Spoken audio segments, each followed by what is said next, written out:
Friends, welcome to UVC మస్తీ. రాజబాబు తెలుగు ఇండస్ట్రీలో నవ్వు ఉన్నన్నాళ్లు గుర్తుండిపోయే పేరిది. నవ్వు 4 విధాలా చేటు అనే సామెత మనందరికీ తెలిసిందే. కానీ నవ్వు 40 విధాలా గ్రేటు అని చెప్పి దానిని అక్షరాలా నిజం చేసి చూపించిన గ్రేట్ కమెడియన్ రాజబాబు గారు. ఆ బక్కపల్చని రూపం తెరపై కనిపించగానే ప్రేక్షకుల పెదాలపై నవ్వు తెలియకుండానే వచ్చేస్తుంటుంది.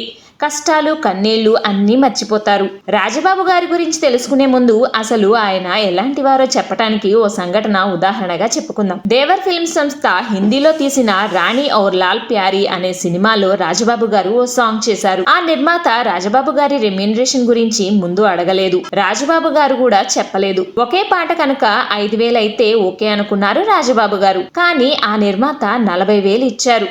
అందులో 5,000 మాత్రమే తను తీసుకొని మిగిలిన డబ్బుని అక్కడికక్కడే లైట్ బాయ్స్, జూనియర్ ఆర్టిస్టులు, కాస్ట్యూమర్స్, మేకప్ వాళ్లకు పంచేశారు. ఇది రాజబాబు గారంటే. రాజబాబు గారు లెజెండరీ కమెడియన్, ఎవర్ గ్రీన్ నటుడు, అంతకంటే మానవత్వం ఉన్న మంచి మనిషి. దానాలు చేయడంలో ఆయనకు ఆయనే సాటి. తనలో అగ్నిపర్వతాలు బద్దలవుతున్నా బయటికి కనపడకుండా జనాన్ని నవ్వించారు. అలా నవ్విస్తూనే కేవలం 45 ఏళ్లకే మనకు దూరమయ్యారు. అంత చిన్న వయసులోనే ఆయన చనిపోవటానికి ఎన్నో కారణాలు. నటుడిగా ఎంతో ఎత్తుకెదిగిన రాజబాబు గారి జీవితంలో ఎన్నో విషాదాలు నిండి ఉన్నాయి. అవన్నీ తెలుసుకుంటే కళ్ళు చెమర్చకుండా ఉండవు. నటుడిగా లక్షలు సంపాదించి చివరకు చిల్లిగవ్వ కూడా లేని స్థాయికి రావడానికి కారణం ఏంటి? తన భార్య ఎందుకు వదిలి వెళ్లిపోయింది? తెలిసిన వాళ్ళు కూడా రాజబాబు గారిని చివరి రోజుల్లో ఎందుకు దూరం పెట్టారు? ఆయన పిల్లలు ఇప్పుడు ఏం చేస్తున్నారు వంటి అన్ని విషయాలు ఈ వీడియోలో చెప్పుకుందాం. స్కిప్ చేయకుండా వీడియో చివరి వరకు చూడండి. రాజబాబు గారి అసలు పేరు పుణ్యమూర్తుల అప్పలరాజు. 1937 అక్టోబర్ 24 పశ్చిమ గోదావరి జిల్లా నర్సాపురంలో పుణ్యమూర్తుల ఉమామహేశ్వరరావు, రమణమ్మ దంపతులకు జన్మించారు. ప్రాథమిక విద్య నర్సాపురంలో చదివారు. హై స్కూల్ చదువు నిర్దవోల్లో చదువుకున్నారు. చిన్నప్పటి నుండే నాటకాలు పిచ్చి ఉండేది ఆయనకు. చదువుకుంటూనే బుర్రకథ నేర్చుకునేవారు. అలా 10th క్లాస్ పూర్తి చేశారు. తర్వాత ఇంటర్ పూర్తి చేసి టీచర్ ట్రైనింగ్ కంప్లీట్ చేశారు. టీచర్ గా పనిచేస్తూనే నాటకాలు కూడా వేసేవారు. తన కామెడీ టైమింగ్ బాగుందని, సినిమాల్లో ట్రై చేస్తే మంచి ఫ్యూచర్ ఉంటుందని ఫ్రెండ్స్ అందరూ చెప్పటం, పైగా తనకు కూడా సినిమాల్లో నటించాలనే కోరిక ఉండటంతో మద్రాసు వెళ్లాలనుకున్నారు రాజబాబు. ఇంట్లో చెబితే ఒప్పుకోరని ఎవ్వరికీ చెప్పకుండా 1960 ఫిబ్రవరి 7న మద్రాసు వచ్చేశారు. సినిమాల్లో అవకాశం దొరకక కొన్నాళ్లు కష్టపడ్డారు. మద్రాసులో ప్రముఖ నటి రాజసులోచన ఇంట్లో ఓ తోటమాలి ఉండేవాడు. వేషాలు లేక, తినడానికి చేతిలో డబ్బులు లేక తిరుగుతుంటే ఆ తోటమాలి ఇచ్చిన మంచినీళ్లతో కడుపు నింపుకునేవారు. స్కూల్ మాస్టర్ గా పనిచేసిన అనుభవంతో నటుడు, దర్శకుల అడ్డాల నారాయణరావు గారి పిల్లలకు కొంతకాలం ట్యూషన్లు చెప్పారు. అలా ట్యూషన్ చెబుతూ సినిమా ప్రయత్నాలు చేసేవారు రాజబాబు. అయితే రాజబాబు గారు ఎప్పుడూ నవ్వుతూ ఉండేవారు. ఎవరినైనా సరే తన కామెడీతో నవ్విస్తుండేవారు. అలా అడ్డాల నారాయణరావు గారి కుటుంబంలో కూడా అందరినీ నవ్విస్తుండడంతో ఆయన 1960లో తీసిన సమాజం అనే సినిమాలో అవకాశం ఇచ్చారు. అలా ఆయన వెండితెరకు పరిచయం అయ్యారు. కానీ తర్వాత పెద్దగా అవకాశాలు రాలేదు. ప్రముఖ నటుడు రావికొండలరావు గారు, అలాగే డైరెక్టర్ రాజారావు గారు సినిమాల్లో అవకాశాలు లేనప్పుడు నాటకాల్లో అవకాశాలు ఇచ్చి రాజబాబు గారిని ప్రోత్సహించారు. ఆ తర్వాత 1962లో ఏఎన్ఆర్ గారు నటించిన కులగోత్రాలు సినిమాలో డైరెక్టర్ ప్రత్యేగాత్మ గారు ఓ పాత్ర ఇచ్చారు. అదే సంవత్సరం వచ్చిన స్వర్ణగౌరి సినిమాలో వైఆర్ స్వామి గారు మరో పాత్ర ఇచ్చారు. ఈ సినిమాకి 350 రూపాయల పారితోషికం కూడా ఇచ్చారు. ఇదే తన మొదటి పారితోషికం. రాజబాబు గారి సినీ జీవితాన్ని మార్చేసిన సినిమా అంటే 1965లో వచ్చిన ఏఎన్ఆర్ గారి అంతస్తులు సినిమా అనే చెప్పాలి. ఈ సినిమా మంచి విజయం సాధించడంతో రాజబాబు గారికి చాలా మంచి ఆఫర్స్ వచ్చాయి. ఇదే సంవత్సరం అంటే 1965లో మహాకవి శ్రీశ్రీ మరదలు అయిన లక్ష్మీ అమ్ములు అనే ఆవిడతో రాజబాబు గారికి వివాహం జరగటం విశేషం. అంతస్తులు సినిమా సమయానికి 300 నుంచి 350 రూపాయలు తీసుకునేవారు. కానీ అంతస్తులు నిర్మాత విబి రాజేంద్ర ప్రసాద్ గారు ఒక్కసారిగా 1300 రూపాయలు ఇచ్చారు. అంత పెద్ద మొత్తం ఒకేసారి చూసిన రాజబాబు గారు ఆశ్చర్యపోయారు. ఈ సంఘటన గురించి చాలా సార్లు తన సన్నిహితుల దగ్గర చెప్పుకునేవారు. అంతస్తులు సినిమా తర్వాత ఆకాశరామన్న, సత్య హరిశ్చంద్ర, పరమానందయ్య శిష్యుల కథ, ఉమ్మడి కుటుంబం, విచిత్ర కుటుంబం లాంటి సినిమాల్లో నటించి నెంబర్ 1 కమెడియన్ గా ఎదిగారు. ఇక ఆయన సినీ జీవితంలో కొన్ని మైలురాళ్ల గురించి చెప్పుకునే ముందు చిన్న రిక్వెస్ట్ ఫ్రెండ్స్. ఫ్రెండ్స్, మన ఛానల్లో వీడియోలను చాలా మంది చూస్తున్నారు కానీ సబ్స్క్రైబ్ చేసుకోవటం మర్చిపోతున్నారు. మా వీడియోలు మీకు నచ్చినట్లయితే మాత్రం మర్చిపోకుండా సబ్స్క్రైబ్ చేసుకోండి ఫ్రెండ్స్. దానితో మాకు కొంత మోటివేషన్ వస్తుంది. అలాగే మరిన్ని మంచి వీడియోలు మీకోసం తీసుకువస్తాం. బక్క పర్సనాలిటీ, రింగు రింగుల జుట్టు, ప్రత్యేకమైన డైలాగ్ డెలివరీతో రోజుకు 3 సినిమాలు చేస్తూ 13 ఏళ్ల పాటు తెలుగు చిత్ర పరిశ్రమను ఏలారు.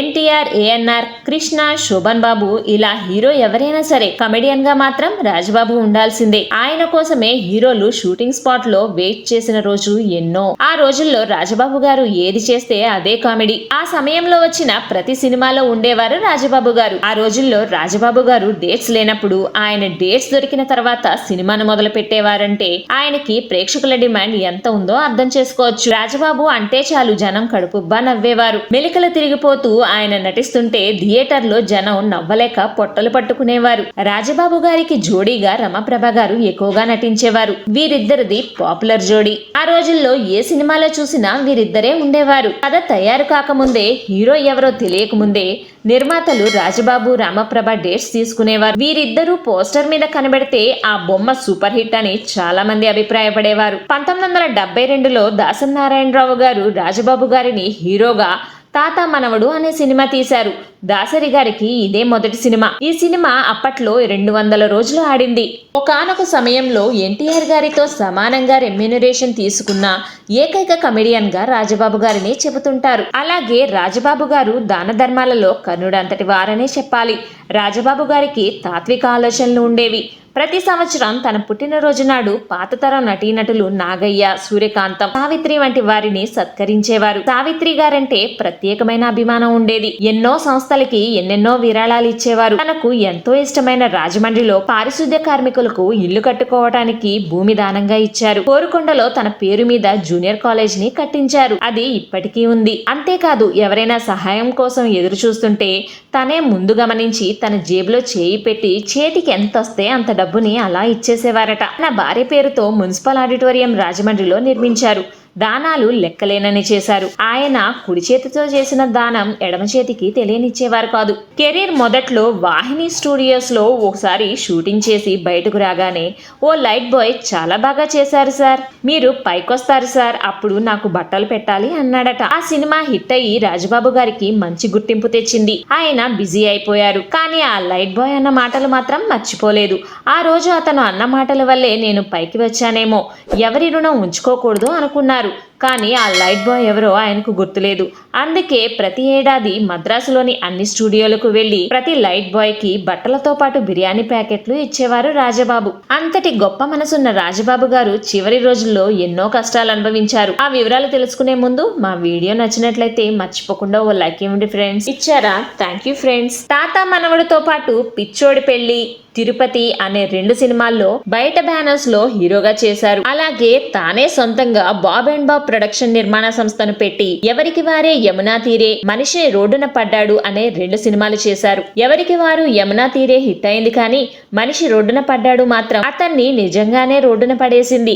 ఆ సినిమా వలన రాజబాబు గారు ఆర్థికంగా నష్టపోయారు. రాజబాబు గారు రాత్రి పగలు తేడా లేకుండా నిద్రాహారాలు మానేసి షూటింగ్లు చేయడం, 24 గంటలు కిల్లి నమలుతూ ఉండడంతో ఆరోగ్యం బాగా చెడిపోయింది. గొంతు క్యాన్సర్ కూడా వచ్చింది. వెనుక ముందు ఆలోచించకుండా దాన ధర్మాలు చేయడం వలన ఆయన ఆస్తి కరిగిపోయింది. అయినప్పటికీ చాలా మంది పేద ముసల దంపతులకు పెన్షన్ లాగా అప్పట్లోనే నెలకు 1000 రూపాయలు ఇచ్చేవారు. ఇతిమీరిన దాన ధర్మాలు చేయడం, డబ్బును లెక్క చేయకపోవడం వలన ఇంట్లో తన భార్యతో మనస్పర్ధలు వచ్చాయి. ఆవిడ పిల్లల్ని తీసుకుని తన పుట్టింటికి వెళ్లిపోయారు. కుటుంబం దూరమైపోవడంతో మానసికంగా బాగా కృంగిపోయారు. ఆగుడికి బానిసయ్యారు. చివరి రోజుల్లో హైదరాబాద్ వచ్చేసి తల్లిదండ్రులతో కలిసి ఉన్నారు. చివరి రోజుల్లో కూడా తన భార్య తన దగ్గరికి రాకపోవడంతో మరింత మానసిక వేదనను అనుభవించారు. రాజబాబు గారికి ఘంటసాల గారి పాటలంటే చాలా ఇష్టం. మహాశివరాత్రి రోజు ఘంటసాల వర్ధంతి అయిన ఫిబ్రవరి 11న రోజంతా ఘంటసాల పాటలు వింటూనే ఉన్నారు. అదే రోజు రాత్రి గొంతులో ఇబ్బంది వచ్చి హైదరాబాద్ మదర్ తెరిసా హాస్పిటల్లో చేరారు. 1983 ఫిబ్రవరి 14న తుదిశ్వాస విడిచారు. మరణించే సమయానికి ఆయన నటించిన 9 చిత్రాలు విడుదల కావాల్సి ఉన్నాయి. బాగున్న రోజుల్లో ఎన్నో దాన ధర్మాలు చేసి చివరకు ఇలా చనిపోవాల్సి వచ్చింది. చివరి రోజుల్లో నలుగురితో మాట్లాడి సేద తీరుదామని పాండీ బజార్ వస్తే అంతకు ముందు ఇచ్చిన డబ్బులు ఒకవేళ అడుగుతారేమోనని తనతో ఎవ్వరూ మాట్లాడకుండా తప్పించుకుని తిరిగేవారట. ఓ వ్యక్తికి 1,00,000కు పైగా ఖర్చు పెట్టి ప్రింటింగ్ మిషన్ పెట్టించి జీవితాన్ని ప్రసాదించారు. ఓసారి తనకి అవసరం ఉండి ఏవో కార్డులు ప్రింట్ చేయమని చెబితే అతను ఆ కార్డ్స్ ప్రింట్ చేసి 12,000 బిల్ పంపించాడట రాజబాబు గారికి. ఇలాంటి వాళ్ళక సాయం చేసింది అని ఆయన ఆత్మ క్షోభించే ఉంటుంది. రాజబాబు గారి ఇద్దరి పిల్లలు నాగేంద్రబాబు, మహేష్ బాబు అమెరికాలో స్థిరపడ్డారు. ఆయన తమ్ముళ్ళు చిట్టిబాబు, అనంత్ అప్పుడప్పుడు సినిమాల్లో కనిపిస్తూ ఉంటారు. రాజబాబు మొత్తం 514 చిత్రాల్లో నటించారు.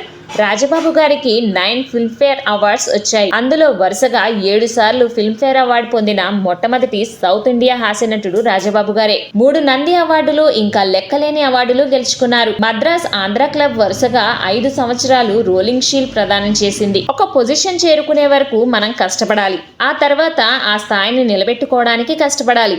ఎప్పుడూ కష్టాలే అని నవ్వేసేవారు రాజబాబు. అందరినీ నవ్విస్తూ తన లాఫింగ్ థెరపీతో ఆరోగ్యాన్ని పంచి మనకు భౌతికంగా దూరమైన నవ్వు రూపంలో మనలోనే పదిలంగా ఉండిపోతారు నవ్వుల రారాజు రాజబాబు గారు. That's all for this video friends. Rajababu గారు నటించిన సినిమాల్లో మీకు బాగా ఇష్టమైన సినిమా ఏదో కమెంట్స్ లో తెలియజేయండి. మా వీడియో నచ్చినట్లయితే మర్చిపోకుండా ఓ లైక్ ఇచ్చి మా ఛానల్ ని సబ్స్క్రైబ్ చేసుకోండి ఫ్రెండ్స్.